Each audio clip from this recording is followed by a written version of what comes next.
Hey guys, tonight we step into the shadows of history, where faith and fear walked hand in hand, and where mercy had no place in the heart of man. Tonight, we follow the footsteps of a man who called himself the Hand of God, but whose shadow stretched longer than any demons. They called him the Inquisitor. The world he lived in was dying. The air smelled of ash and incense, of blood and candle wax. Every church bell was a funeral song. Every whisper a confession in the corners of cities and monasteries. You could hear it, the murmurs of pain, the cries of those who begged for forgiveness they never owed, because in those days, to think differently was to die. The year was the heart of the Dark Ages. The plague had already swept through kingdoms like a judgment from the heavens. Faith had turned into fear, and fear had become a weapon. In those years of paranoia and decay, one man rose above the others, a man of scripture, a man of silence, a man whose name inspired both prayers and nightmares. The Inquisitor, the Church's blade, sharpened not on steel, but on sin. He arrived unannounced. Always, people would peek through cracks in there, shutters to see that familiar crimson cloak. If you saw that cloak, someone in your town would not see the sunrise. They said he carried 2 books, one filled with the names of the faithful, and one with the damned. On only he knew which one your name belonged to. But who was he? Really? Was he a savior, purging the world of corruption? Or a monster who built his faith from the screams of the innocent? History could not decide, and perhaps neither could he. The Church called him a servant of God, but the people, they called him the priest of fire, because wherever he went, something burned. Sometimes it was heresy, sometimes it was hope. As his legend grew, so did his cruelty.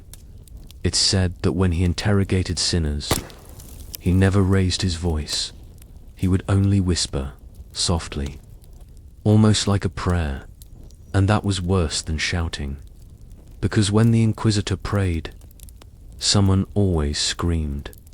He saw the world in absolutes, black or white, pure or corrupted, faithful or damned. He believed that doubt was sin. He believed that mercy was weakness, and he believed that truth could only be found through pain. He was not the devil, but he was proof that the devil didn't need to exist, because man could do his work just fine. Our story tonight is not about a hero. It's about what happens when righteousness loses its reflection, when conviction becomes obsession, and a man stops serving God and starts becoming him. We'll walk with him through the cobbled streets of a dying empire, through the torture chambers, the secret trials, the pyres that turned sinners into smoke. We'll listen to the cries he called confessions, and we'll learn how the greatest sin is the belief that you are pure. So, if you're ready, dim the lights, lock the doors, because tonight we step into the mind of the Inquisitor, a man who burned the world to save it. But before we begin, make sure to like this video, subscribe, and stay till the very end, because the deeper we go into his darkness, the more you'll realize some fires never die. The year is 1378. The medieval world stands on a knife's edge. Kingdoms rise and rot under the shadow of the Church, and the Pope's word echoes louder than any king's decree. Men kneel, not before swords, but before priests who decide who burns and who's spared. The streets smell of incense and rot, the scent of dying faith mixed with the ash of heretics. Night, the bells of cathedrals toll not for prayer, but for judgment.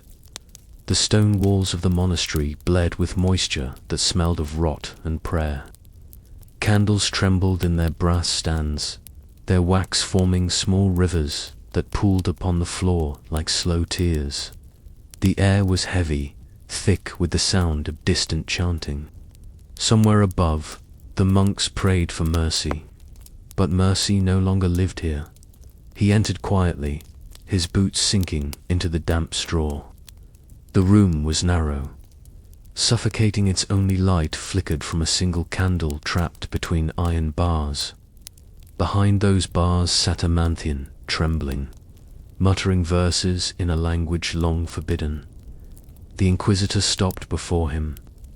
His face was pale, carved by shadows. His robe was simple, black as dried blood, marked only by the cross stitched in crimson thread.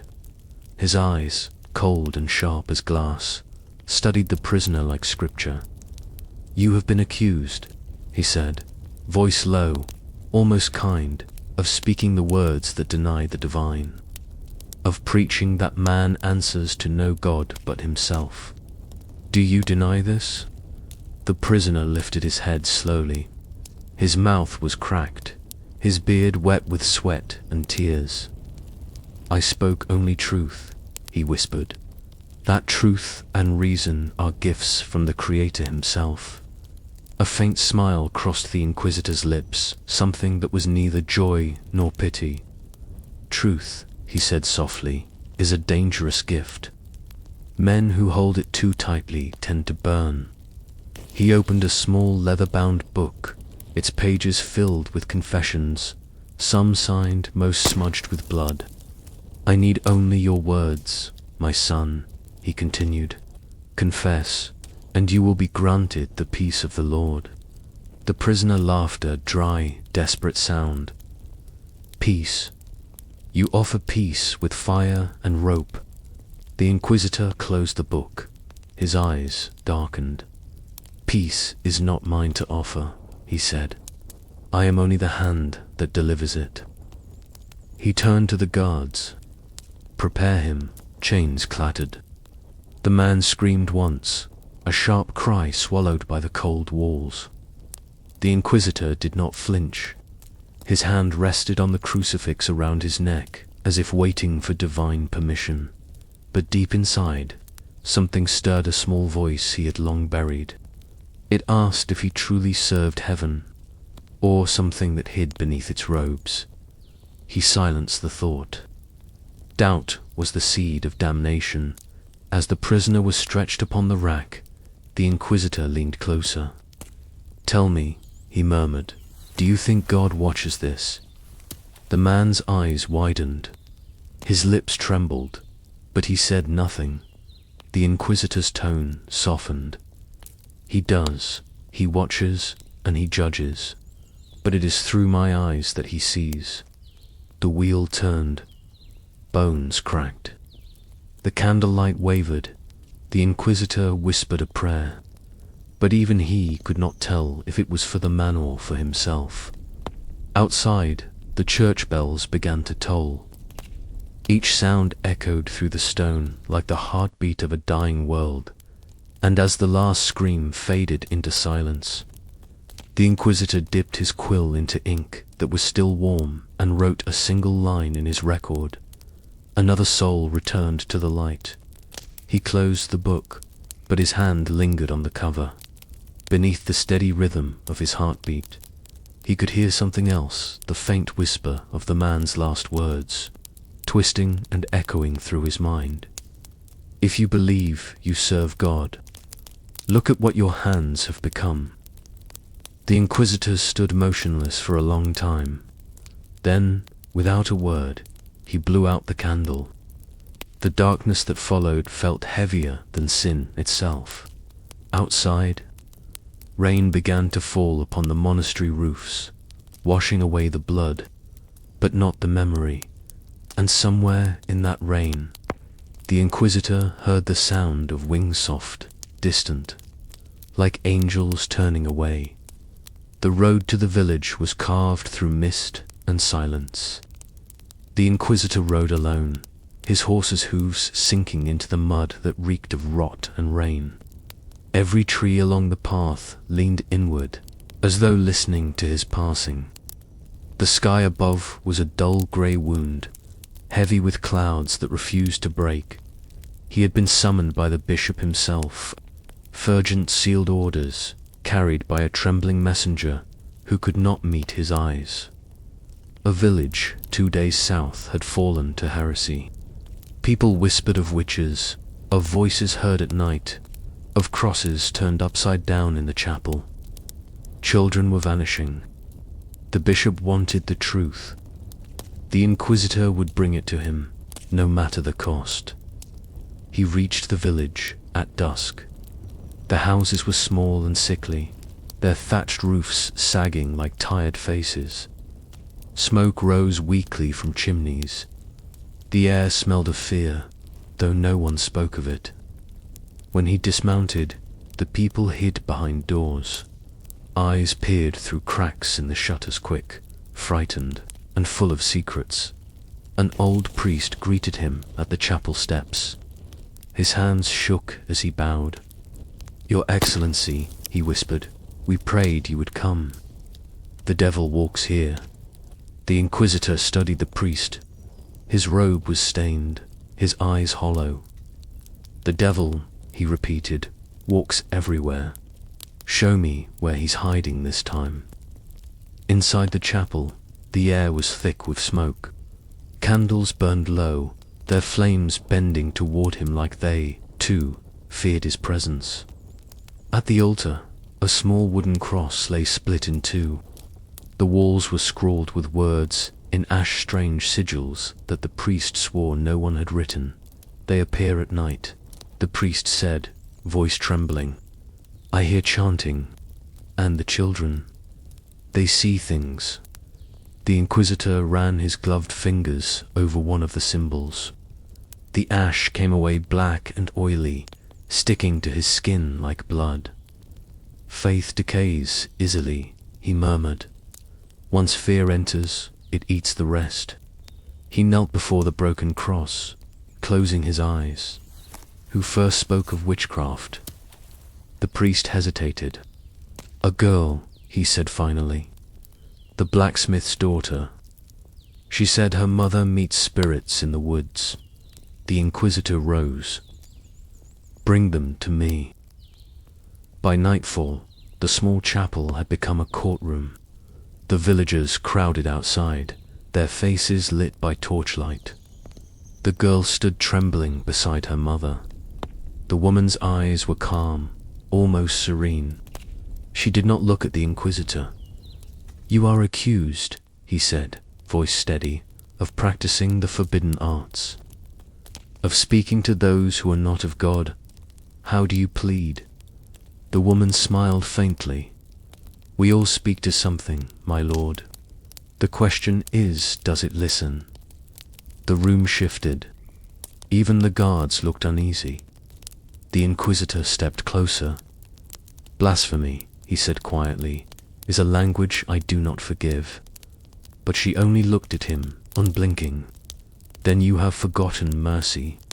Something in her tone made him pause. He felt again that distant, stirring doubt, buried deep beneath layers of obedience. Her eyes held no fear, only pity. He ordered her bound, her hands tied with rosary chains. "If mercy is forgotten," he said, "it is because sin remembered first." That night, as the villagers slept in their fear, he sat alone in the chapel beside the woman's cell. She did not beg.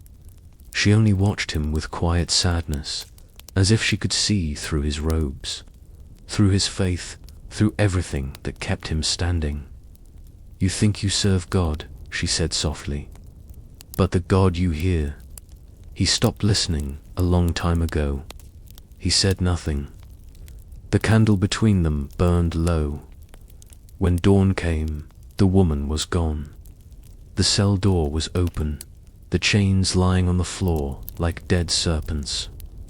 Outside, the villagers claimed to have seen a shadow vanish into the forest. The Inquisitor stared into the empty cell for a long time, the sound of the wind echoing like distant laughter. He felt no anger only, something colder, heavier. He wrote a single line in his book before leaving the village. Faith is not lost when evil escapes, is lost when it begins to speak. He did not look back. The forest swallowed the path behind him. By the time he reached the next town, the whispers had already begun. They said the witch cursed him before she fled. They said he would never sleep again, and for the first time in his life, they were right. He had stopped sleeping. The nights no longer passed, they bled into each other, a seamless stretch of candlelight and whispers. The Inquisitor sat alone in his quarters, a room too narrow to walk in and too cold to pray in. The walls seemed to breathe when he closed his eyes. He tried to write. The confessions, the judgments, the names, all of it should have given him peace. But each time his quill touched the page, he saw her face, the woman from the village, her eyes calm, her words like poison in his blood. You think you serve God, but the God you hear. He stopped listening a long time ago. He would wake from half sleep to find her shadow in the corner. Sometimes it spoke, sometimes it only watched. The rosary around his wrist felt heavier each night. Its beads like tiny bones. Words spread quickly through the order. The Inquisitor, who had never flinched, was now seen pacing the monastery halls at midnight, muttering prayers to himself, his candle trembling in his grip. The others avoided his eyes. One evening, a messenger arrived from the capital. The seal bore the mark of the Holy Office itself. The letter was short. There are doubts in Rome regarding your recent actions. You will present yourself before the Grand Tribunal within 7 days. He read it twice, his hands shaking slightly. Doubt, the word cut deeper than any blade. That night, he stood before the crucifix in the chapel. The candlelight flickered across the face of Christ's carved wood, bleeding and blind. The Inquisitor whispered, "If I am your servant, show me a sign. If I am not, let me burn." Silence. Only the rain tapping at the glass like distant fingers. When he turned away, the flame went out. He traveled to the capital by dawn, riding through fields that were more graveyard than earth. The world seemed dimmer with every mile. The cathedral loomed above the city like a mountain of bones. Bells rang as he entered, but they sounded less like calls to prayer and more like warnings. Inside, the Grand Tribunal waited rows of black-robed men, faces hidden in shadow. At the center sat Cardinal Virelli, a man whose smile had never reached his eyes. "You have been accused," said the cardinal, "of allowing heresy to escape, of questioning divine justice, of speaking words unfit for a servant of the Lord." The Inquisitor bowed his head. "I have only ever sought the truth." The cardinal's tone sharpened. "And what is truth, Inquisitor? Is it what the Church declares, or what you imagine in your restless nights?" A murmur passed through the chamber. The Inquisitor lifted his gaze. "Truth," he said slowly, "is the thing even God fears to look at." The silence that followed was immense. Somewhere in the cathedral, a door slammed shut. The cardinal leaned forward. "Be careful, my son." Words like that have burned men faster than heresy ever did. They dismissed him without sentence, but he knew the verdict had already been spoken. He walked out into the rain, his robe soaking through, and for the first time in his life, he felt truly unholy. That night, he returned to his chamber. The candle refused to light. He could still smell the forest from the village, the damp soil, the scent of ash and escape, and then he heard it. A woman's whisper, close to his ear. You are not God's hand. You are his shadow. He turned sharply. Nothing. Only the faint creak of wood, the whisper of his own breath. He fell to his knees. If this is madness, he said, let it finish its work. But madness didn't answer. It waited. It grew. By the next dawn, he ordered his horse saddled. There were new rumors of heresy, this time in the mountains. A monastery that no longer reported to Rome. A brotherhood that worshipped a figure they called the light that consumes. He did not wait for permission. He rode into the mist, the sound of hooves fading like a heartbeat into the endless grey. Behind him, in the room he left empty, the candle that had refused to burn flickered to life on its own. The mountains rose like jagged teeth against a bruised sky. The air was thin, the wind sharp enough to flay skin. He had been riding for 2 days, following a path that seemed to twist in on itself. Each turn led him higher into silence. The last village he passed had crossed itself at the mention of his destination. They said no priest who went there ever returned with the same eyes. By the 3rd night, he saw the monastery half buried in fog, its towers blackened with soot. The bells hung broken, their chains rusted. It was said to belong to an order older than Rome itself, founded when men still worshipped shadows. He dismounted, his boots sinking into the frozen mud, and walked to the great doors. They opened before he could knock. A monk stood there, who'd drawn low. His voice was soft. We've been waiting for you. The Inquisitor's hand moved to the crucifix beneath his robe. Do you know who I am? Yes, the monk said. That's why you were called. They led him through long corridors, lined with cracked frescoes. Angels wept blood from their painted eyes. Saints carried swords instead of scrolls. Every step echoed like a heartbeat through the hollow stone. The air smelled of burnt oil and age. The monks who passed did not bow. They only stared. Their eyes were clouded, as if they looked inward rather than out. They brought him to a great chamber lit by hundreds of candles. In the center stood an altar not of wood, but of iron. Upon it lay an open bucket, pages black as coal. Symbols writhed upon the parchment, shifting when he tried to focus. The Inquisitor felt the room breathe. What scripture is this? He asked. The head monk stepped forward. His face was pale, his smile almost kind. It's not scripture, it's memory. He turned a page. The symbols rippled, forming words in Latin older than the church. Words that spoke of the beginning before light. This is blasphemy, the Inquisitor said. Seal this place and burn it. The monk looked at him sadly. You still believe fire can cleanse anything? The Inquisitor drew his dagger. You will answer for this. The monk did not move. You came here for truth, did you not? Then look. He pointed toward the altar. The book's pages shifted again, revealing not words now, but images' faces, thousands of them, each screaming silently. And among them, he saw his own. The dagger fell from his hand. What is this? He whispered. The book records the eyes of those who judged falsely, the monk said. Every Inquisitor leaves his mark. Every confession written in blood calls his name back when the light fades.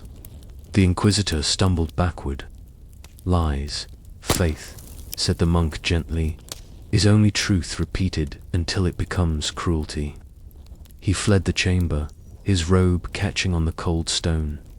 The corridors twisted. Doors appeared where there were none before. Somewhere behind him, the monks began to chant. The words rolled through the air like thunder, filling his chest with ice. He reached the courtyard gasping, the fog thick as smoke. Bells began to ring, broken bells that had not sounded in years. Their notes were warped, dragging across the air like screams. He fell to his knees.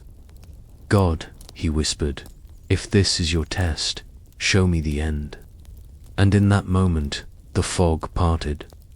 He saw the valley below, hundreds of torches moving toward the monastery. The church's soldiers. They had come to purge what he could not. He should have felt relief. But what filled him instead was dread, because he knew what the flames would consume was not corruption. It was the last trace of truth left in the world. The monks began to sing louder. The ground shook. The Inquisitor turned back toward the iron altar and saw that the book was gone. In its place was only his name. Carved into the stone, he ran. Through the gates, down the mountain, into the dark. Behind him, fire climbed the monastery walls. The wind carried the smell of burning parchment. The chants rose until they were indistinguishable from screams. He did not stop until dawn.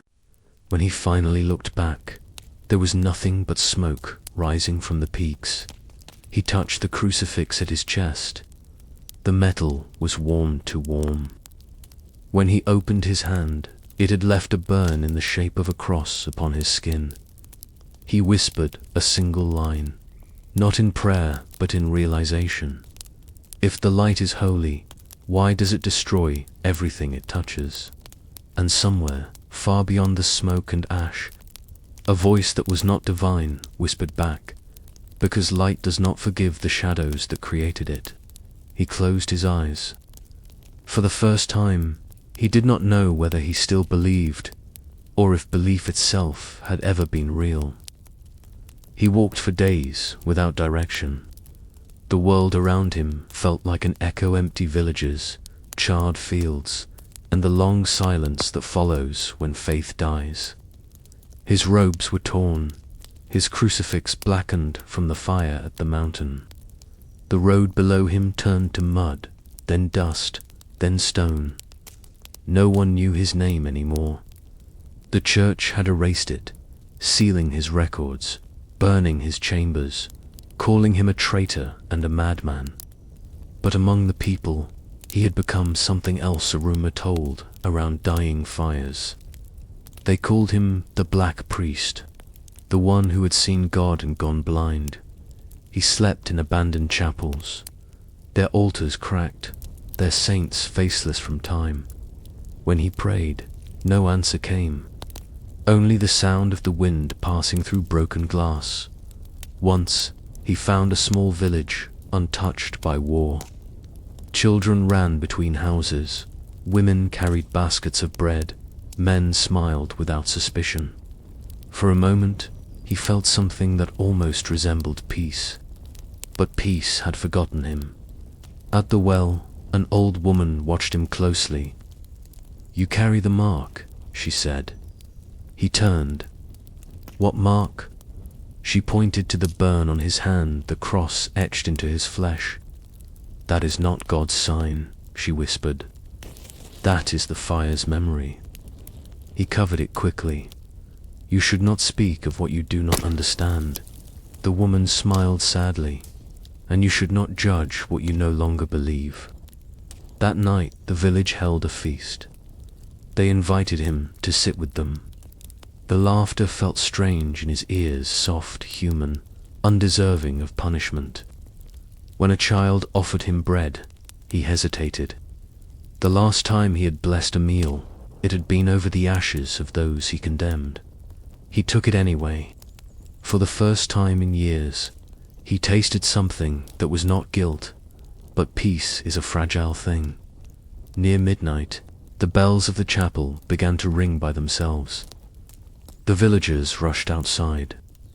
The air turned cold. The old woman from the well stood near the doorway, her eyes glowing faintly in the dark. "Do you hear it?" she asked him. He listened. Beneath the ringing, he heard something else, a faint whispering, like 1,000 prayers spoken backward. He stepped closer. What is this? The truth you buried, she said. The voices of those you silenced. The earth trembled. The chapel doors burst open, and from within came a wind that smelled of smoke and blood. The candles flickered violently. The villagers screamed, some falling to their knees, others running into the fields. The Inquisitor stood frozen. His crucifix burned against his chest, glowing red through his robe. The old woman's voice cut through the storm. You thought you burned heretics, but every fire leaves behind its shadow. He shouted above the noise. What are you? She stepped closer.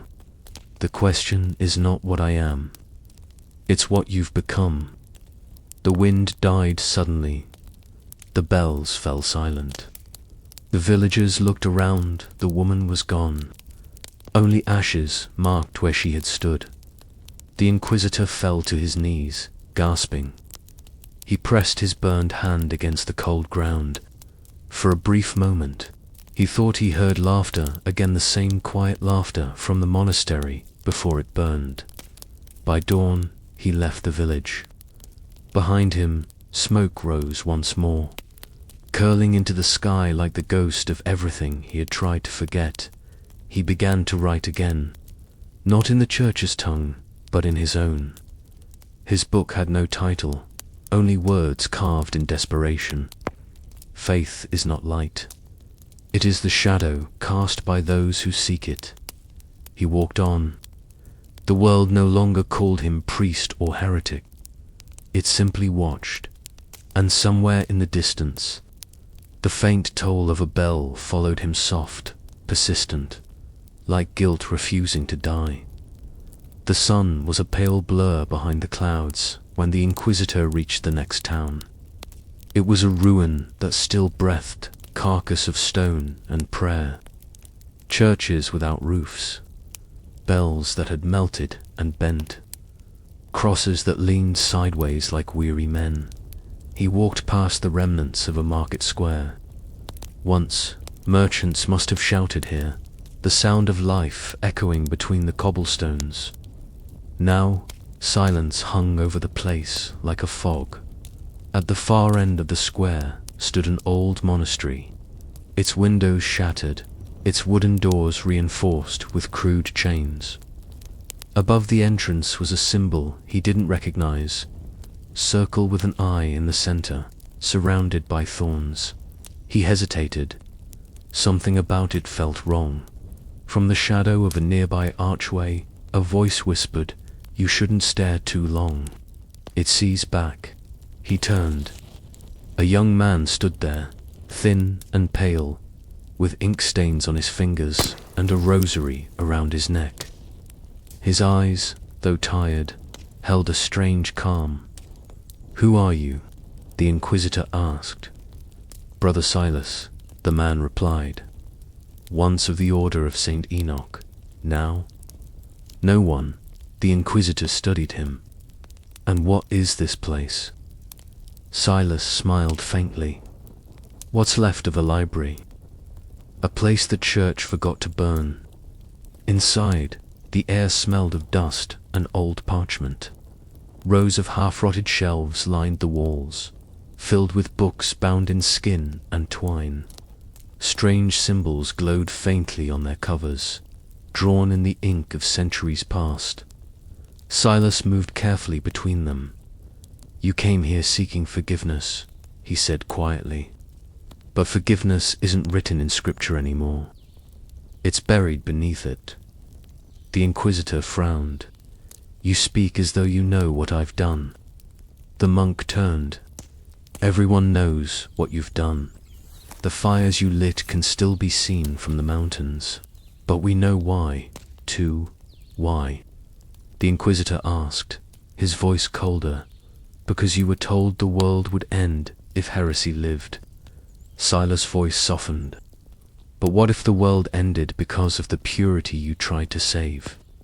They descended into the lower chambers of the monastery. The air grew damp, heavy with rot. There, among the debris, Silas lit a candle and revealed a wall of paintings centuries old. They depicted a scene of angels and men locked in battle. But the angels looked monstrous like serpents, wings of bone.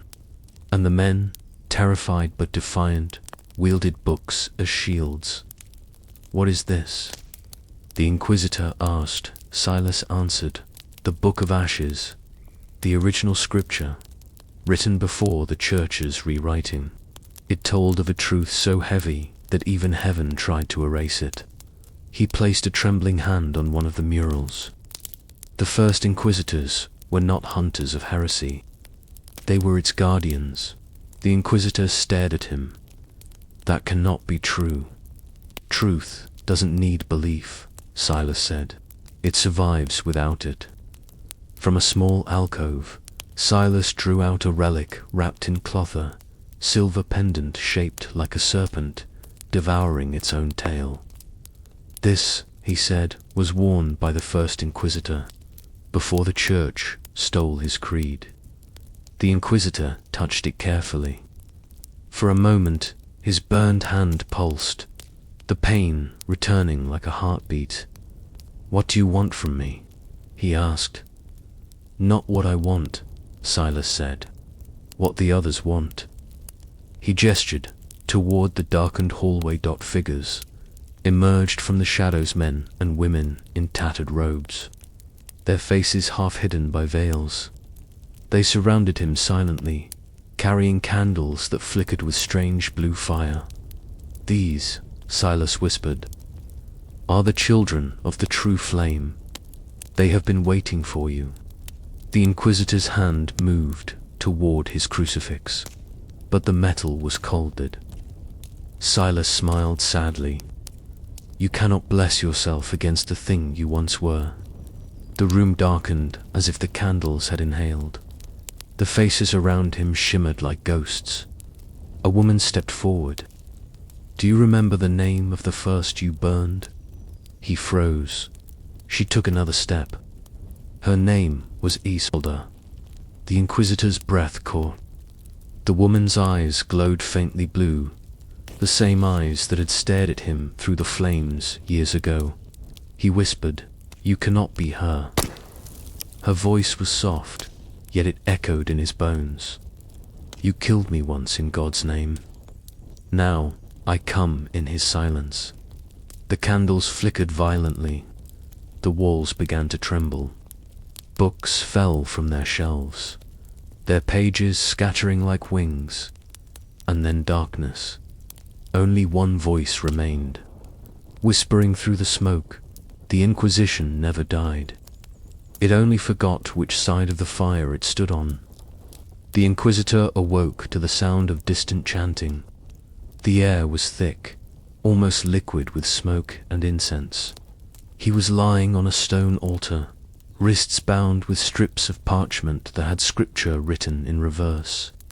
Words of faith turned inward like poison. He tried to move, but every breath drew in more of the scent, frankincense, ash, and blood. Around him, a circle of hooded figures knelt, whispering verses in an ancient tongue that seemed to breathe on its own. From the shadows, Brother Silas appeared, no longer dressed as a monk. His robe was black, embroidered with the serpent sigil of the true flame. In his hand he carried the silver pendant the Inquisitor had touched before. "You were chosen," Silas said, voice calm, almost kind. "Not for your faith, but for your fracture." The Inquisitor's eyes followed the flicker of torches on the walls. Faint outlines of tortured saints and twisted angels painted on the stones. "You mean to kill me?" he asked, though his voice held no fear. Silas shook his head. "No, you've already been killed by your own fire. We're only freeing what's left beneath the ashes." The others began to hum. The sound was deep, resonant, like the groan of the earth. The Inquisitor strained against the parchment, and it tore slightly, a gasp of air escaping his wrists. Silas leaned closer. "You still don't see, do you? The Church did not invent the Inquisition to destroy evil. It was born to contain it, to burn enough flesh that the flame never reached heaven. The Inquisitor whispered, "Lies." "Then look," Silas said, and pointed to the far wall. A slab of stone shifted, grinding open to reveal a hollow chamber. Inside hung bodies, not quite human, their flesh grey and eyes sewn shut with golden thread. Symbols were carved into their skin, glowing faintly with a light that came from beneath. "They were the first Inquisitors," Silas said softly. "Not men of faith, but keepers of the flame, each bound to the sin they hunted. When they died, the Church called them martyrs, but they never died. They were sealed here to burn forever." The Inquisitor's heart pounded. "Then why call me here?" "Because one of them must awaken," Silas said. "The fire is dying. The world is forgetting. Heresy grows not in the words of men, but in the silence of their fear." The chanting grew louder. The symbols on the dead Inquisitors began to shimmer. Smoke rose from their mouths. The entire chamber trembled like a beast stirring beneath the floor. The Inquisitor felt something crawl. Beneath his skin, not pain, not heat, but a memory. The face of a soldier, the woman he burned. Her eyes, blue and defiant, staring through the fire. The sound of her last words, "You cannot kill what was already promised." Silas lifted the pendant over him. This was the mark of the first firekeeper. When he fell, he took God's voice with him.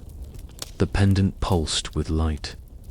The Inquisitor's bindings ignited, not in flame, but in cold, white radiance.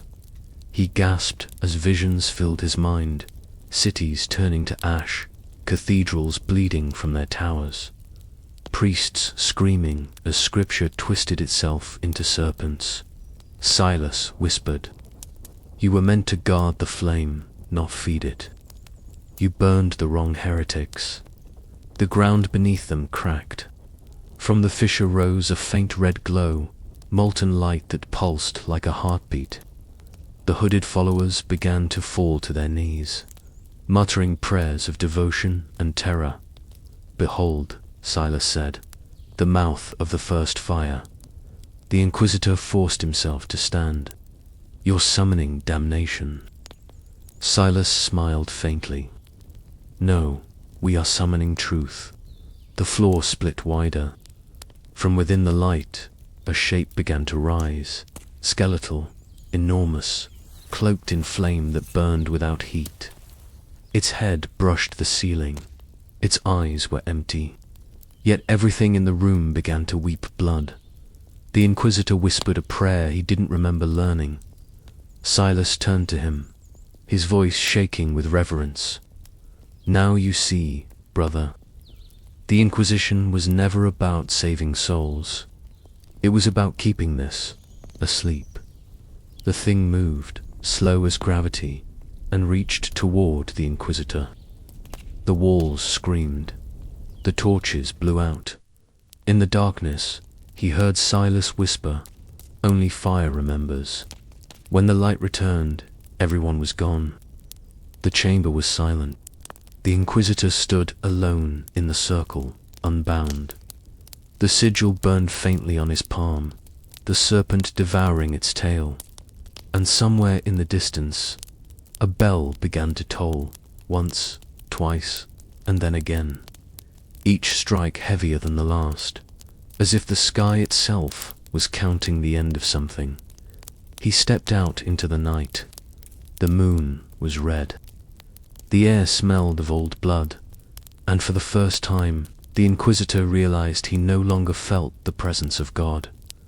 The road was empty for days. The Inquisitor walked alone, his robe torn, his cross blackened by ash. Every village he passed had the same look: hollow houses, doors sealed with wax, symbols carved to keep something out. No birds, no prayers, only silence. He carried with him a single parchment taken from the monastery, a fragment of the Book of Ashes. Its words shimmered faintly when touched by moonlight. The script was unlike any he had seen. Some letters were written backward, others overlapped like two thoughts fighting for the same breath. But he could make out one phrase: "The serpent shall eat the flame, and the sky will remember." He repeated it as he walked, unsure if it was prophecy or curse.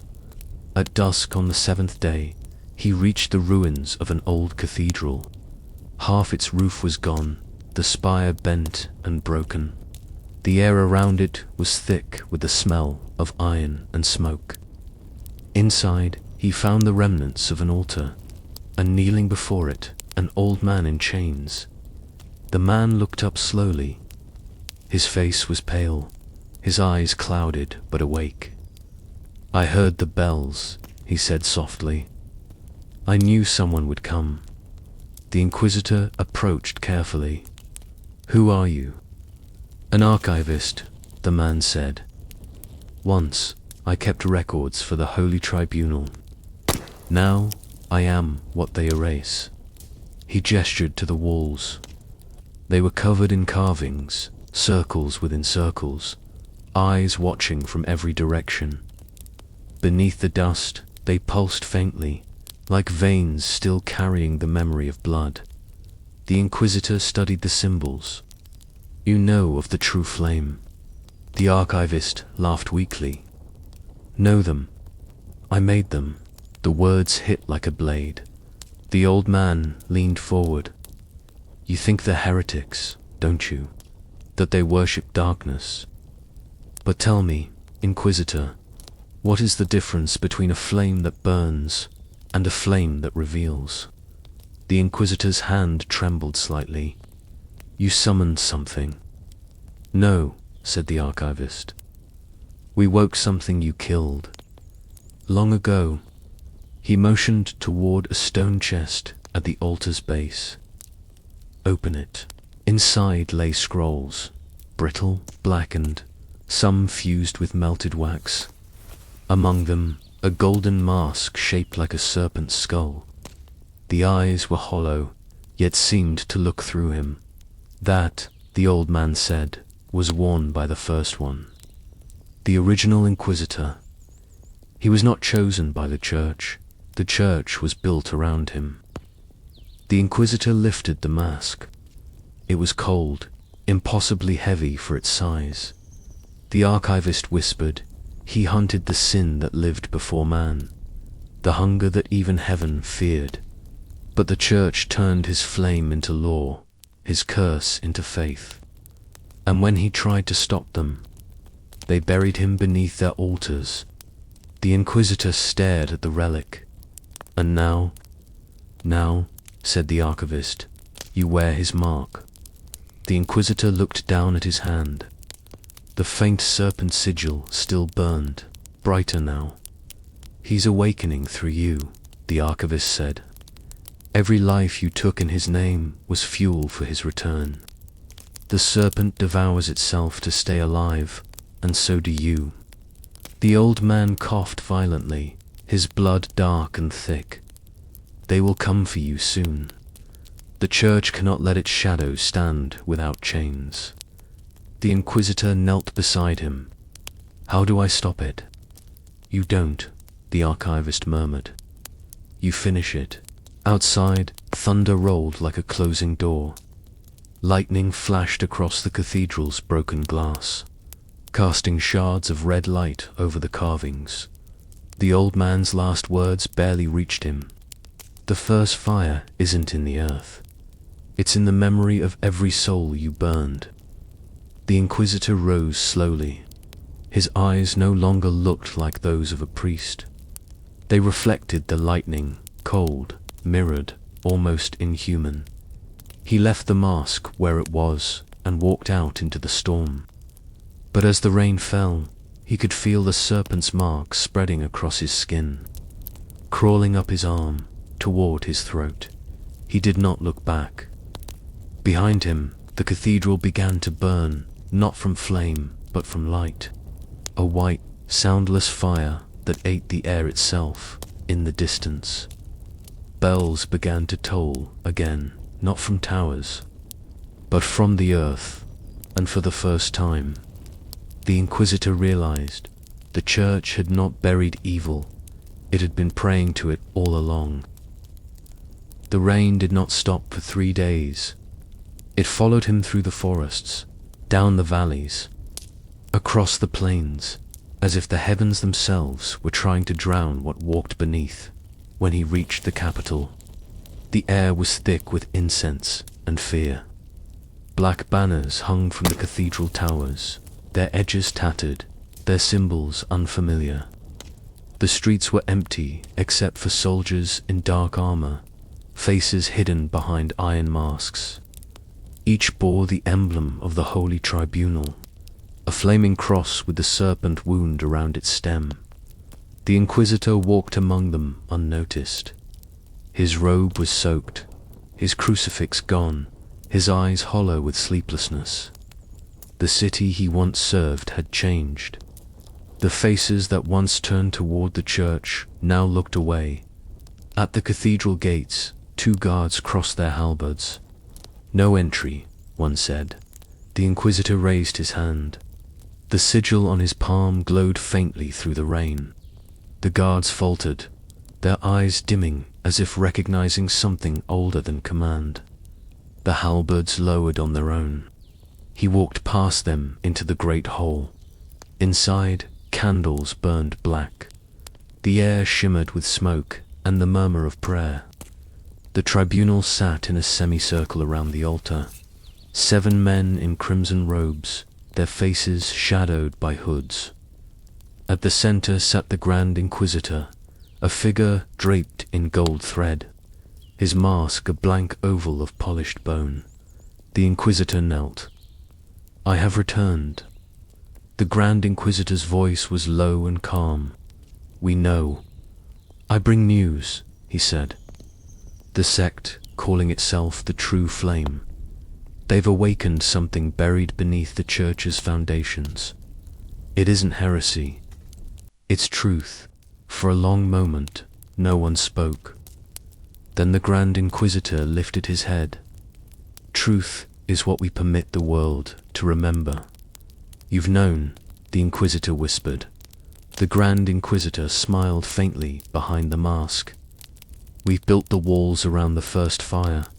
We have guarded it since before your name was ink on parchment. You think yourself chosen. You are merely late." The Inquisitor rose slowly. "You let it burn. You used the lives of thousands to keep it fed. Sacrifice," said one of the robed men, "is the only prayer heaven still answers." The Inquisitor's voice trembled. "It's not heaven you're feeding." The Grand Inquisitor stood. The movement was deliberate, heavy with centuries of ritual. "You think the serpent devours the world. It devours God himself, so he may live again." The words hung in the air like smoke. The Inquisitor stepped back. "You've turned the church into a womb for something that was meant to die. And you," said the Grand Inquisitor, "are its vessel." The torches flared. The other 6 rose, chanting words that made the stones vibrate. The Inquisitor reached for his sword, but it was gone. The hall twisted, the walls moving like breath. From behind the altar, acolytes dragged out a shape wrapped in linen, human-sized, but not human. The wrappings were stained with dark fluid that pulsed faintly with light. "This is what the True Flame sought," the Grand Inquisitor said. "The first of us, the one who carried the voice of God before it shattered." The wrappings began to loosen. A hand fell free, bone wrapped in muscle, veins that glowed like threads of molten gold. The face beneath the cloth was formless, shifting like wax under heat. The Inquisitor staggered back. This is not holy. It is the source," the Grand Inquisitor whispered. "The flame without end." and now it must have a body again. The other priests moved forward, chanting in unison. The altar began to shake. The sound of 1,000 whispers filled the cathedral. Names, prayers, screams. The Inquisitor tried to run, but the floor rippled like water, dragging him down. The sigil on his hand burned white-hot, spreading through his veins. The Grand Inquisitor raised his hand toward him. The serpent eats its own to be reborn. As it was written, as it must be. The candles extinguished at once. The only light left was from the Inquisitor's body, veins glowing, eyes bleeding fire. He screamed, but the voice that answered wasn't his own. It came from beneath the cathedral, from every bone buried beneath the church's foundation. The Grand Inquisitor lowered his head. Welcome home. And in that moment, the Inquisitor understood. He had not returned to the tribunal. He had been brought here by something that never stopped calling him. He fell to his knees as the voices filled his skull, whispering in 1,000 languages the same phrase again and again. Only fire remembers. Outside, the bells began to toll, not for worship, but for the dead. The nights that followed were not nights at all. The sky had no stars, only a dull red shimmer, as if the heavens were being lit from below. The Inquisitor wandered through the catacombs beneath the cathedral, unsure if he was fleeing or being led. The air there was alive, breathing, whispering. The walls dripped not with water but with ink, black and glistening, running downward like words that refused to stay written. He carried a torch, but the flame bent away from him. His hand, the one marked by the serpent, pulsed in rhythm with the sound of the bells above. Every heartbeat felt heavier, older, less his own. He found himself repeating words he did not remember learning. Fire be witness. Ash be truth. At first, he thought the corridors were empty. Then he began to see the eyes. Hundreds of them, peering through cracks in the stone eyes, to steady, to awake. They didn't blink. They followed. He turned a corner and came face to face with a boy, no more than 12, dressed in the vestments of a novice priest. The child's skin was pale and dry, his lips cracked into a faint smile. "You're him," the boy said softly. "The one who lit the first fire again." The Inquisitor stepped back. "Who are you?" The boy tilted his head. "They call us the choir. We remember what the church forgets." The Inquisitor's grip tightened on the torch. "What are you doing here?" "Waiting," the boy replied, "for you to finish what they began." He reached out a hand, and the light of the torch dimmed. Around them, the walls began to hum, low and mournful, like organs echoing beneath the earth. "The fire is spreading," the boy whispered. "It's in the breath of the dying, in the cracks of the stone, in every word that's ever been spoken in his name. You cannot stop it." "I can contain it," the Inquisitor said. The boy smiled faintly. "You already tried. 1,000 years ago." The words froze him. "What did you say?" The boy's voice deepened, warped by something older than him. "You are the first Inquisitor reborn. The serpent always eats its own tail. The church didn't find you by chance. They called you back to finish the circle." The Inquisitor's heart pounded. "That's not possible." The boy's eyes burned faintly with blue fire. "You feel it, don't you? In your blood. The memory of every pyre, the cries of every soul you burned still echo inside you. That's what you are, not their savior, but their son." The Inquisitor dropped the torch. It sputtered out. Darkness swallowed them both. He felt the boy's breath near his ear. "The tribunal fears you now. They've sent the Black Brethren." They will come tonight to end you before the serpent opens its eye. Then silence. When the torch flared back to life, the boy was gone. He climbed back toward the surface. The cathedral above had changed again. The frescoes on the walls now moved when he looked away. Angels wept blood that ran upward. The Christ on the crucifix had no face, only a mirror that reflected the flame in his eyes. He found his way into the cloister. Moonlight poured through the arches, pale and trembling. And there they were, the Black Brethren. Dozens of them, armored, silent, faces hidden behind mirrored helmets. Their leader stepped forward, voice echoing through the hall. "Inquisitor," he said, "by decree of the Holy Tribunal, you are condemned for heresy, blasphemy, and the awakening of forbidden fire." The Inquisitor's voice was calm, but his hand trembled. "Then you condemn your own creation." They raised their blades in unison. He reached for his crucifix, but it melted in his palm, reshaping into the serpent sigil. The mark on his hand spread to his chest, glowing faintly through his robe. When the first soldier charged, the torches along the walls exploded. The flames turned white. The stone itself screamed. He tried to fight, but he no longer moved like a man. His steps left ash. His breath shimmered in the air. The Black Brethren fell one by one, their armor melting like wax.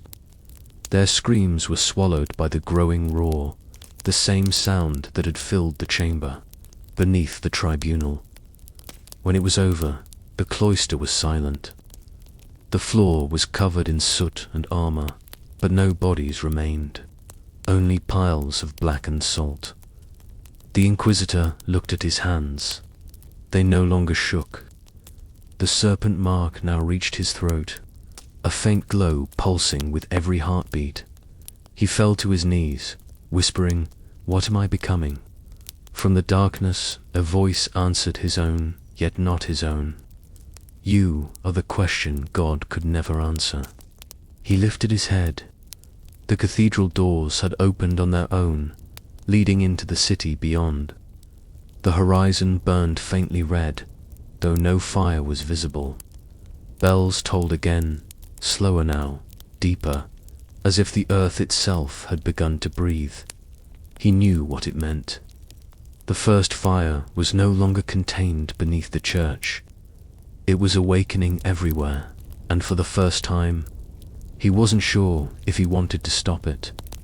The city of Vermont was silent when the Inquisitor emerged. Not the silence of peace, but the kind that comes after a scream. The air trembled faintly, filled with dust and the faint scent of burnt oil. Smoke rose from chimneys that no longer had homes beneath them. The moonlight revealed streets cracked open like veins. Statues of saints leaned, their stone faces melted smooth, their eyes erased. The cobblestones glowed faintly red beneath his boots. Every step echoed with the hollow rhythm of bells that had long since stopped ringing. He passed a row of bodies lying face down, cloaked in the robes of monks. Each had their mouths stitched shut with silver thread, and upon each chest was drawn the same symbol, the serpent devouring its tail. He stopped beside one of them. The mark on his own hand burned faintly, resonating with the sigil. The air shimmered. The monk's eyes opened. "You're late," the corpse whispered. The Inquisitor staggered back. "What is this?" "They called for you," it said, voice like wind through bone. "We kept the fire sleeping, but you," the voice cracked, as if strangled by the weight of centuries. "You woke it." The Inquisitor knelt. "Tell me who you were." "We were the tribunal," it answered. "We judged, we burned, we purified. But what we called judgment was hunger. The fire does not destroy sin. It devours faith." He reached for the body, but it crumbled to ash. The wind scattered it, and beneath the ash he saw the ground pulsing faintly, alive, breathing. He turned toward the great cathedral at the city's heart. Its spire was half collapsed, the cross at its peak inverted. As he approached, he heard chanting, hundreds of voices. Layered, twisted, not human anymore. Inside, he found them, the tribunal, or what was left of them. Their bodies were seated in a circle, robes blackened, hands fused together in a ring of flesh and metal. Their eyes were open, mouths moving in unison. At their center burned a pillar of light, not flame, not divine, but something raw and ancient, alive with whispers that clawed at the edges of his mind. He stepped closer, and one of the tribunal's heads turned toward him. The face was familiar, the High Inquisitor, the man who had once trained him, Lucian. The figure croaked, calling him by the name he had not heard since his novitiate days. "You should not have come, Lucian." The Inquisitor stopped breathing. "You knew this would happen." The High Inquisitor nodded faintly. "We all did. Every pyre, every trial, every confession, all were offerings. We thought we were purging evil, but we were feeding it. The first fire. It is not holy. It is the memory of what was burned." Lucian's voice trembled. "You mean the souls?" The old man's mouth twisted into something between grief and awe. "No, not souls. The echoes of belief itself.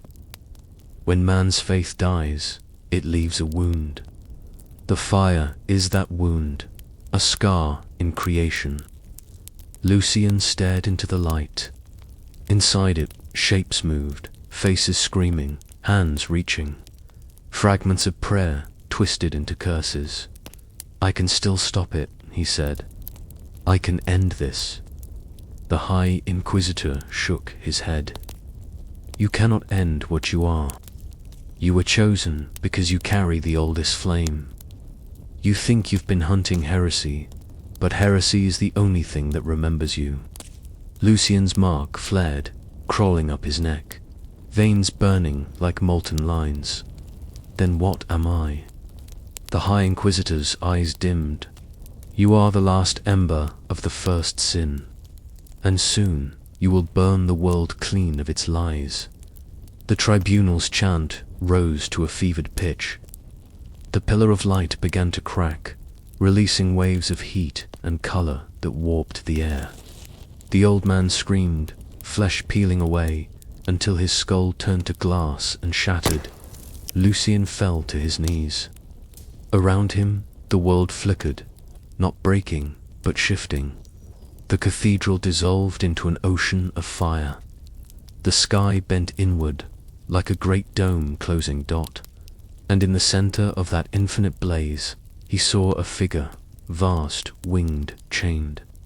Not an angel, not a demon, something in between. Its face was hidden behind a mask shaped like his own. It spoke without sound. When faith burns long enough, it remembers its creator. Lucian reached out, and the vision snapped. He was back in the cathedral, alone, the pillar gone. Only ashes remained. He looked up at the ruined altar, the crucifix now nothing but twisted iron. The mark on his skin pulsed once more, and he realized it was no longer following his heartbeat. It was leading it. He whispered into the silence, "If this is what faith becomes when left to rot, then I will burn the gods themselves." The bells began again, though there were no hands to ring them. Outside, the city started to move. Not the people, the city itself. Streets shifted. Towers bent. The world was changing, reshaped by something beneath it. The first fire was no longer confined to the church. It was alive, rising. And Lucian, the Inquisitor, walked into the burning dawn, no longer fleeing damnation, but following it. The road beyond Vermont was drowned in fog, the kind that smothers sound and memory. Lucian walked alone, his boots sinking into the ash of what had once been fields. The sky above him was a bruised violet, trembling with streaks of gold lightning that had no thunder to follow.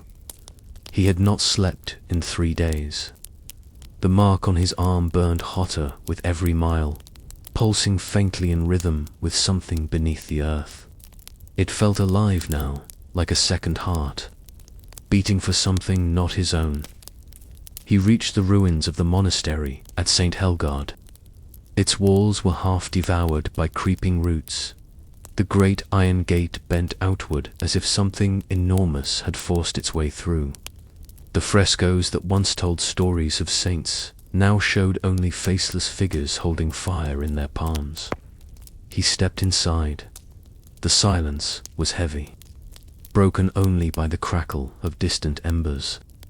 As he walked down the corridor, he saw shadows move against the walls, elongated, whispering, their mouths forming prayers he could not remember. At the end of the hall, a single candle burned. Beside it sat a woman, cloaked in black, her face hidden. "You've come far, Inquisitor," she said softly, "but faith dies hard." Lucian's hand hovered over his sword. "Who are you?" "A mirror," she replied.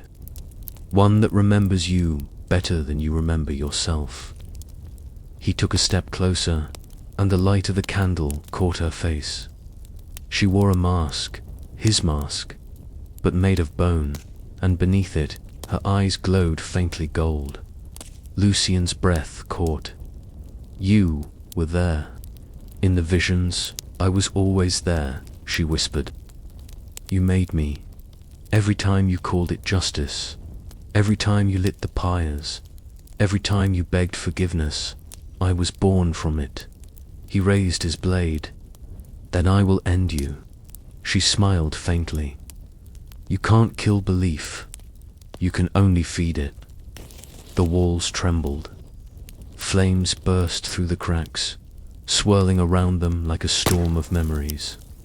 Each spark showed a face, victims, sinners, martyrs, all whispering his name. The woman stood, her cloak dissolving into smoke.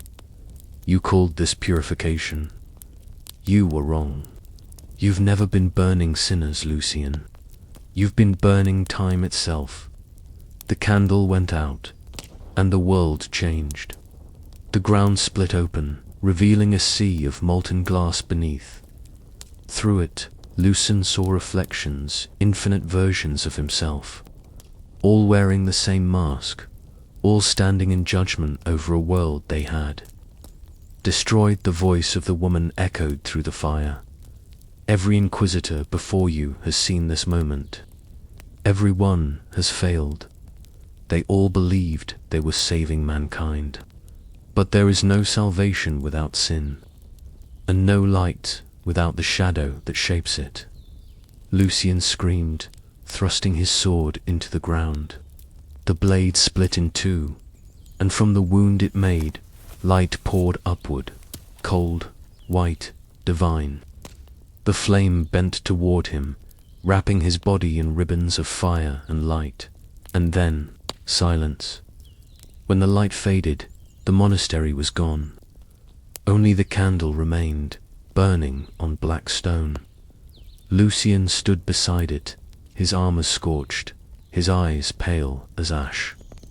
The mark on his skin had vanished, but in its place, faint script had appeared, letters that moved, alive. Whispering something ancient, he looked toward the horizon, where cities burned like dying stars. The voice of the woman echoed once more. Softer now, almost kind. "You can still end it. But to end it, you must become it." He whispered, "Then let me burn." The candle flickered once, and the light consumed him. When the flame died, there was no Inquisitor, no monastery, no sound.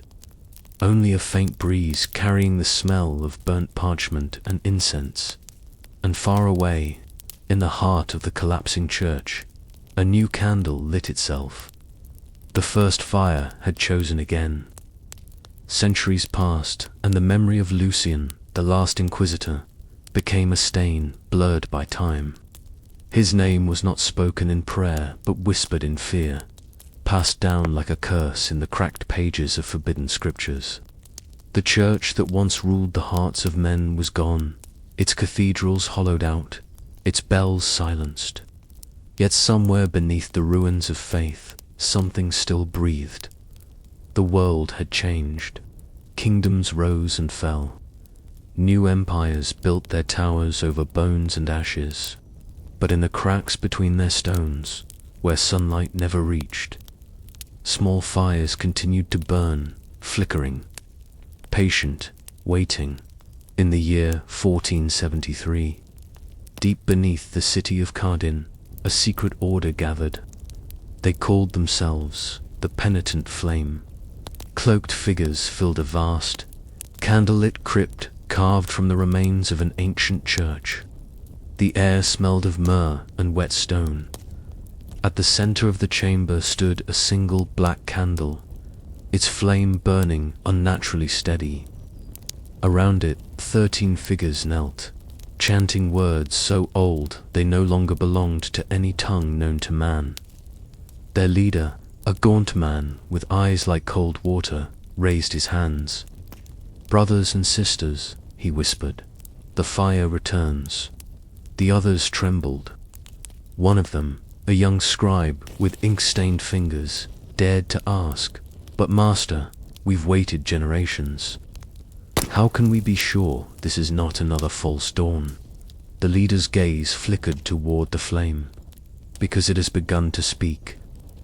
The chamber fell silent. He stepped closer to the black candle. The flame swayed, and from within it, a whisper emerged. Faint, distorted, but unmistakable. It spoke not in words, but in thoughts, each syllable pressing directly into their minds. The Inquisitor rises where faith has gotten itself. Gasps filled the chamber. One by one, the candles surrounding the black flame went out.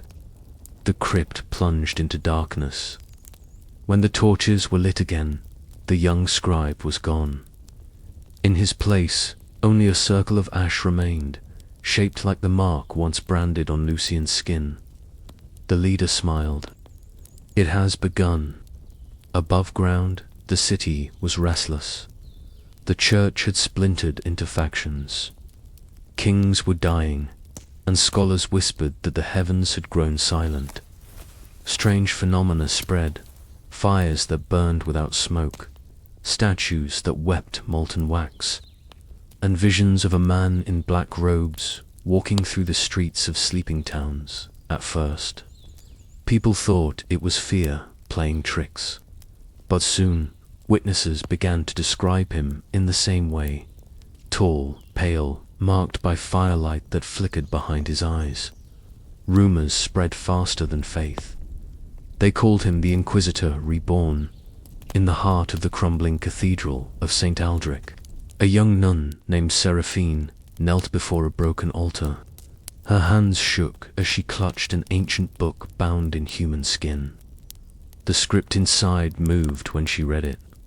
Whispering her name, she had been having visions, flames in her dreams, voices in her prayers, and always the same face, Lucian's face. She opened the book to the final page. There, scrawled in blood, was a prophecy: when the fire sleeps beneath the tongue of angels, and the bells no longer toll, the last Inquisitor shall return, not as savior, but as judgment. Her tears fell onto the page. The words absorbed them like ink. The candles in the chapel began to flicker. From the shadow behind her, a voice said quietly, "You've read enough." She turned and froze. A figure stood in the doorway, half shrouded in darkness, his cloak glinting faintly with embers. His eyes caught the candlelight, reflecting a pale, unnatural glow. He smiled faintly. "You shouldn't have called me." The air trembled. The candles went out, and when light returned, Seraphine was gone, the book lying open on the floor, the page blank. Outside, the bells began to ring again for the first time in 100 years. But no one was left alive to ring them.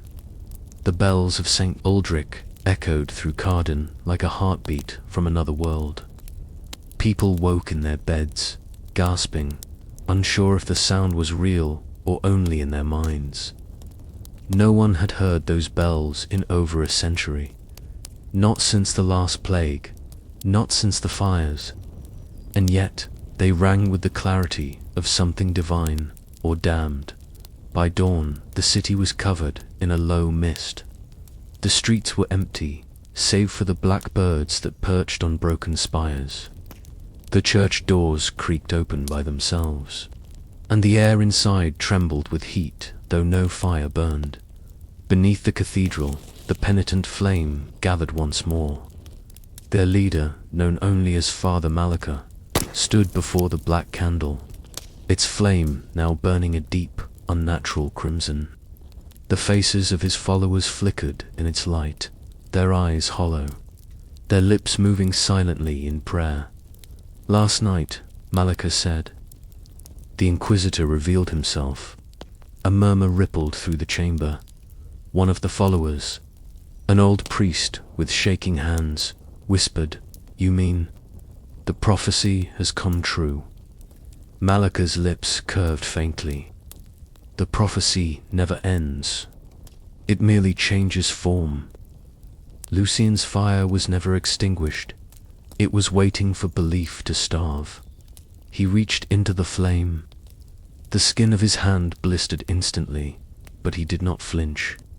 When he withdrew it, the mark had returned, the same spiraled brand that once burned on Lucian's flesh. The others fell to their knees. "The mark of the Redeemer." "No," Malika said, voice dark and heavy. "The mark of judgment." Above them, the bells continued to toll, though the towers were empty.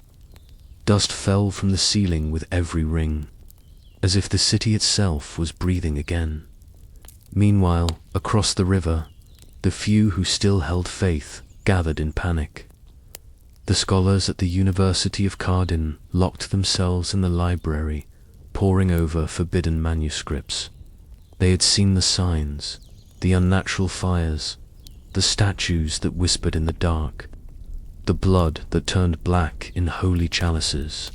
One of them, a young philosopher named Elion, found a name buried in a forgotten text. "The ember of origin," he read aloud. "The light that devours belief." He looked up, trembling. "It's not divine. It's memory." The Inquisitor was never chosen by God. He was chosen by the fire itself. That night, Elian went to the cathedral. He carried with him the last relic of the old church, a relic said to contain the tear of a saint. The doors opened before he could touch them inside. The world glowed red. The pews were filled with shapes, not people, but silhouettes of ash that moved faintly, like breathing statues. At the altar stood a figure cloaked in shadow, the air around him bending with heat. Elian called out, "Are you him?" The voice that answered was both near and distant. "You are all me." Elian took a step forward. "If you are Lucian, then tell me, what did you find at the end of faith?" The Inquisitor's form flickered, revealing a face both burned and whole, eyes hollow yet alive. "There is no end. Only the echo of belief, feeding on itself until nothing remains but fire." Elian raised the relic. "Then I'll end it here." The relic pulsed once, then cracked. The tear inside turned to smoke. The Inquisitor stepped closer. "You cannot end what you do not understand. Fire does not destroy. It remembers. The air trembled. Every candle in the cathedral burst into flame. The ash figures stood, their mouths opening in silent screams. When the fire died, only glass remained in the crypt below. Malachor smiled. He felt the tremor through the stone, the pulse of the old flame waking fully. "It has begun," he whispered. "The first fire walks among men again." Outside, the mist thickened into smoke. From its folds, shapes moved, cloaked forms, carrying banners of flame, walking toward the heart of the city. They did not come to preach, they came to burn. And for the first time in centuries, the words of the Inquisition were spoken again, though not by man, and not for mercy. Purity is not the absence of sin. It is the memory of what was lost to it. The fire spread before dawn. By sunrise, half of Carden was gone. By the time the sun rose again, there was no sun left to see. A thick, iron-colored haze hung over Carden, neither smoke nor mist, but something alive. It crawled through the streets, whispering the names of the dead, carrying the smell of burnt devotion. The city was no longer a city. It was a shrine made of ruin. And at its heart, the bells of St. Aldrich tolled without hands, their sound rolling across rooftops like thunder that never ended. The new Inquisition had risen. They did not wear the white robes of priests or the steel armor of soldiers. Their vestments were made from the ashes of the old church. Their crosses melted into black iron sigils that burned faintly with crimson light. Their faces were hidden, each mask carved in the likeness of a different saint. Their eyes hollow. They spoke no sermons, offered no forgiveness. They called themselves the Keepers of the Ember. At their head rode Father Mal, his mark glowing like a wound that refused to close. Behind him, hundreds marched in silence, each carrying a torch that did not flicker in the wind. Every flame burned upright, steady, unnatural. The keepers moved through the streets of Carden, declaring the second purge. They claimed the fire had spoken again, that mankind's greatest sin was not evil, but forgetting when they entered a house, they did not ask questions. They burned everything. Paintings, relics, books, even prayers etched into walls. "Memory is corruption," Malachor said. "Only flame can purify remembrance." By the third day, the river itself burned, but the Inquisitor had not yet appeared, not in body, only in whispers.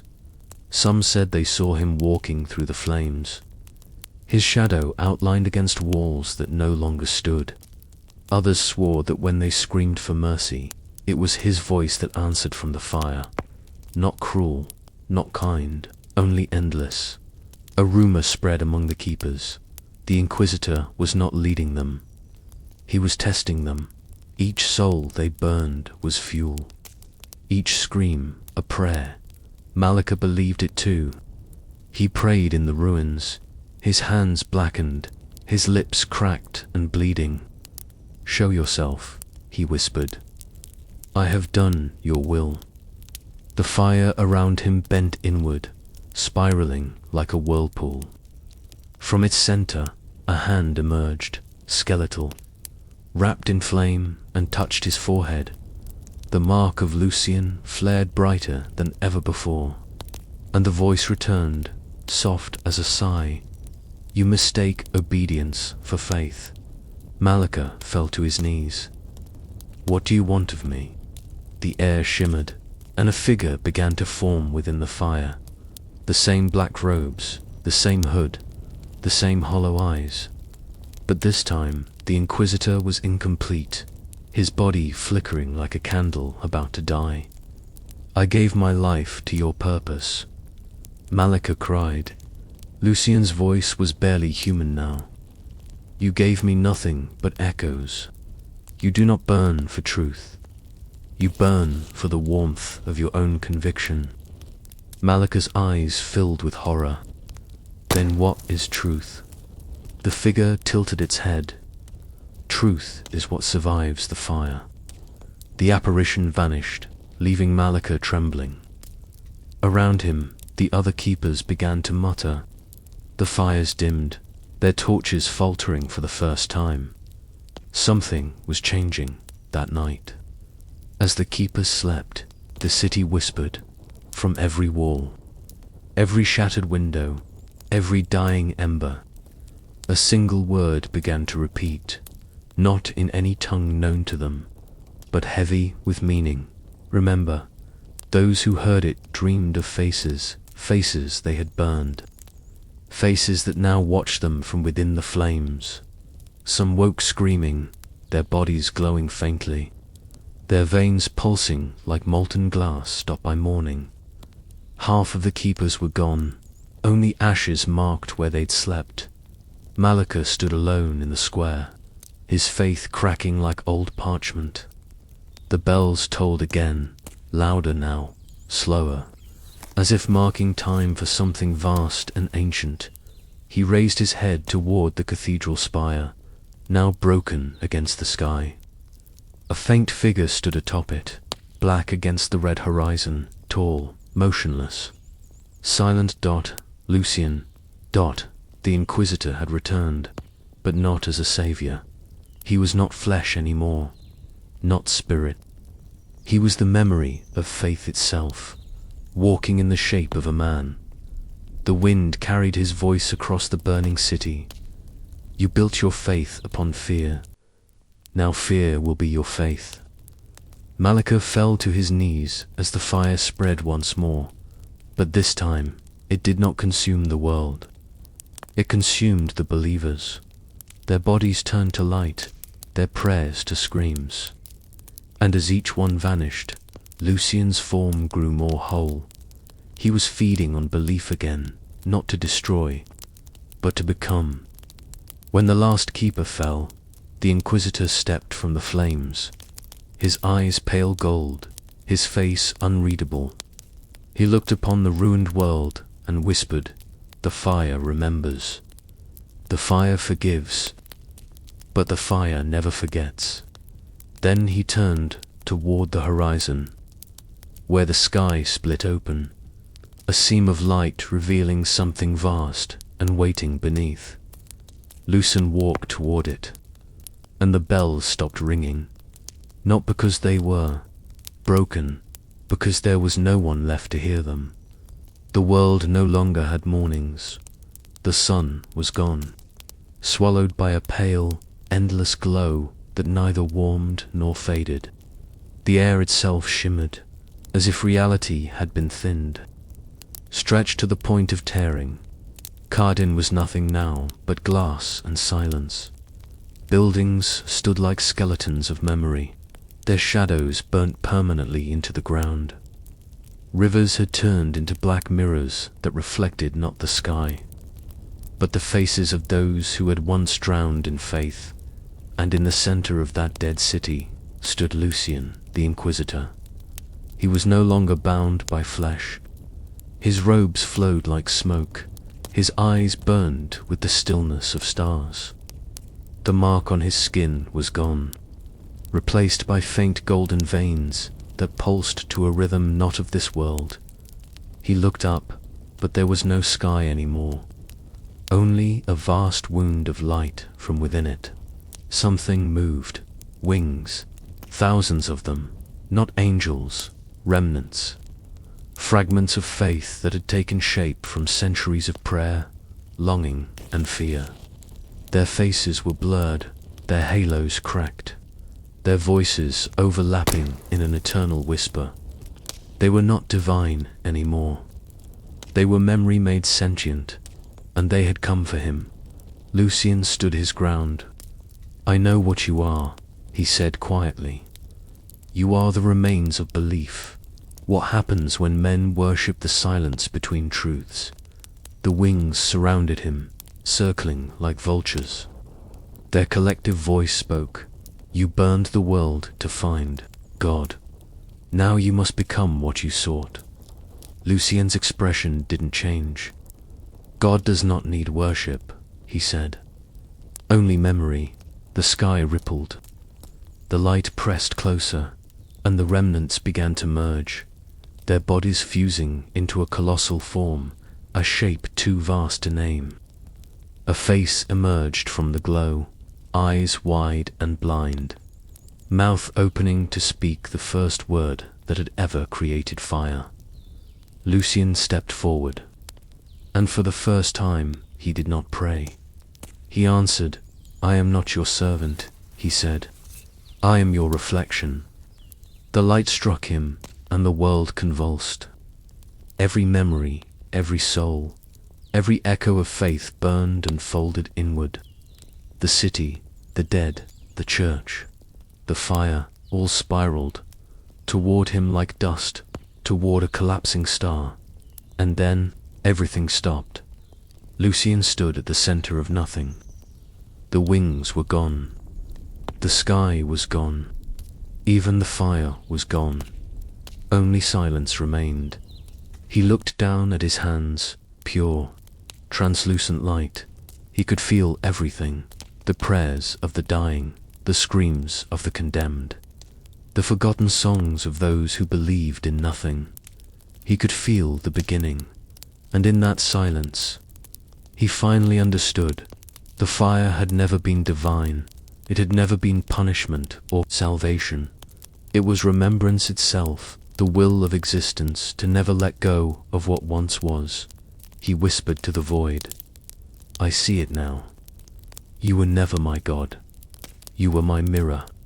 The voice of the remnants answered from far away, like wind through the ruins of eternity, and a mirror must always burn with what it reflects. Lucien closed his eyes for one last moment.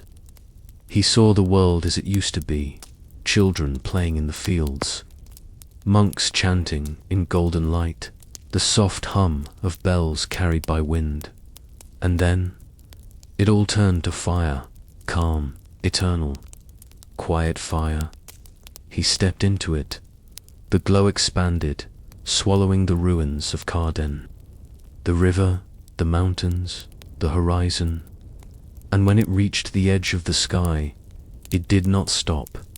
It rewrote it in that new dawn. There were no saints, no sinners, no churches, only a soft, endless radiance that flickered like the last heartbeat of a dying god.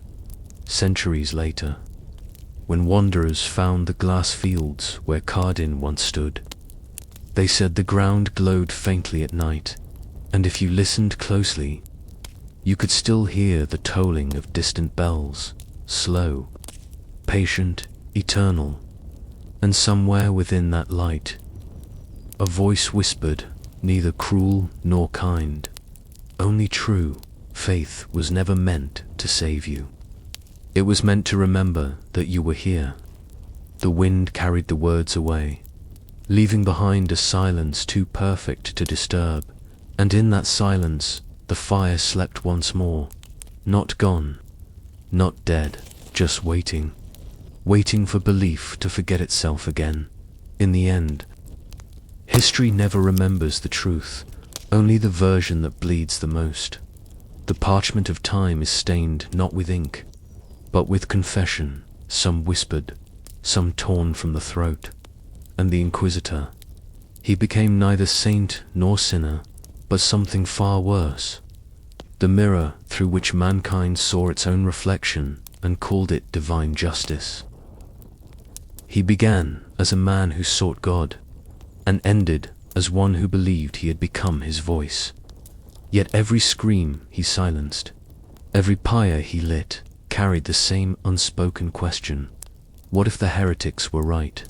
The city burned, the bells tolled, and the smell of smoke never left the stone. They said his chambers were sealed after his death, that no priest dared touch his tools, that in the quiet hours of night, the iron chair still creaks as if someone unseen sits upon it. The church forgot his name, but his legend survived, a shadow stitched into the fabric of faith itself. Because power always demands sacrifice, and faith always asks for blood.